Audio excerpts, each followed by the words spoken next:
Este quadro é provavelmente um dos meus quadros de vida, quer pela qualidade muito alta da pintura, em termos inventivos, iconográficos, e pelo papel que ocupa na origem do maneirismo em Portugal, quer também pelo papel de vanguardismo que revela. É uma pintura que foi encomendada nos anos 60 de 1500 por um nobre de Torres Novas, de nome Dom Antão de Melo Carrilho. Campelo veio pintar a Torres Novas este quadro destinado à capela do oratório privativo de Dom Antão Mogo. Dom Antão Mogo era também marido de uma figura muito importante da corte da infanta Dona Maria, Dona Ângela Cigeia, que como escritora,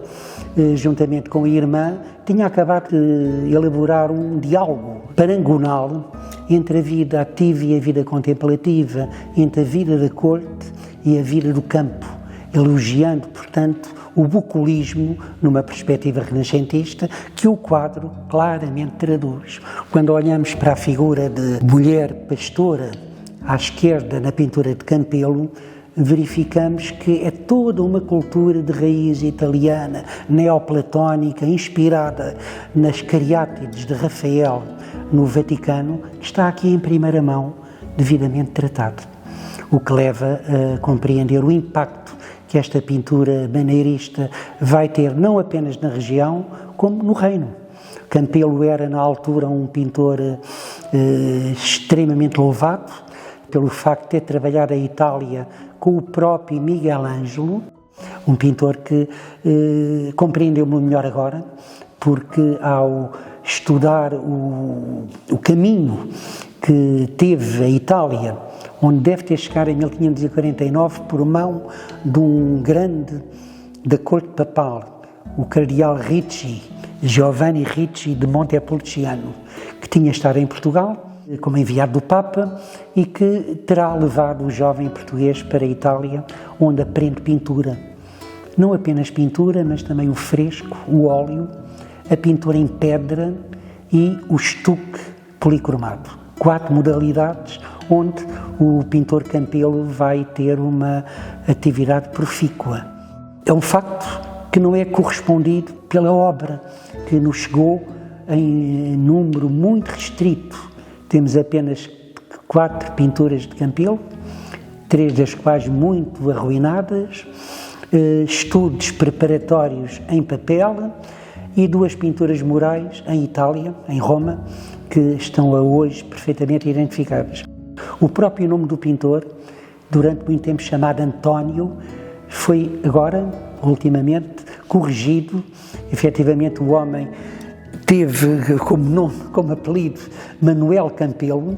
Está documentado entre 1530, provável data de nascimento, e ainda era vivo em 1580. Como homem liberto, livre, rebelde e dotado de uma profunda cultura maneirista italiana, teve efetivamente problemas com a Igreja, com as autoridades, foi envolvido num escândalo por ter criticado o novo episcopo de Lisboa, Dom Jorge de Almeida, o que lhe acarretou problemas adivinháveis pelo inquérito em que foi envolvido, e tudo isto revela aquilo que a pintura já deixa adivinhar. Um pendor para a bravura inventiva, para o combate às regras canónicas, para o deliberado desprendimento das regras do Renascimento, que tornam esta pintura perfeitamente inovadora, moderna e transcontemporânea. Olhamos para ela e continua, efetivamente, a gerar um poder evocativo, aurático e comunicativo que a torna viva, eficaz e, como digo, perfeitamente contemporânea. Quero crer que o momento, ou um dos momentos mais brilhantes da cultura, da literatura e da arte em Portugal, foi o período que me dei entre 1540 e 80, a época de Camões, e a época em que, quer no campo da pintura e da literatura e da arte em geral, despontaram vultos que, ainda fora da tutela e do controle da Contra-Reforma, tiveram meios, cultura e talento para gerar obras-primas. É neste contexto que o Quadro de Campelo olha para o futuro e continua a olhar para o futuro pela qualidade, pelo engenho e pelo modo como entendeu quer o humanismo cristão, que ainda dominava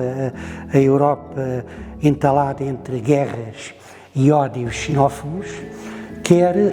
uma cultura neoplatónica que está aqui claramente comprovada no entendimento neo-antigo das figuras, no alongamento canónico anti-académico com que pastores e figuras do Evangelho foram tratadas e pelo aspecto perfeitamente irreverente como o público de ontem, de hoje e da manhã é colocado dentro da própria gruta onde o nascimento decorre. O quadro esteve no oratório dos Mel Carrilho durante 3 séculos, até que no final da monarquia, um nobre de Torres Novas, o Visconde de São Gião, o levou para um convento na periferia da vila, onde ficou meio abandonado, repintado também e fora de culto, até que já em 88 o investigador Joaquim Rodrigues Bicho o descobriu e o referiu num trabalho monográfico dedicado ao património torrejano. Foi na altura em que, por convite de Rodrigues Bicho, tive a oportunidade de vir a Torres Novas com o historiador de arte Joaquim Oliveira Caetano e com outros colegas e pude admirar o quadro com uma novidade perfeitamente inesperada, dada a muito alta qualidade que o quadro já revelava, mesmo que danificado pelo tempo e pelos repintos. Foi imediatamente restaurado no Instituto José de Figueiredo, exposto e a partir de então nunca mais deixou de ter e de ocupar o lugar a que tem direito em catálogos, livros, colóquios e na bibliografia que trata do melhor património artístico português.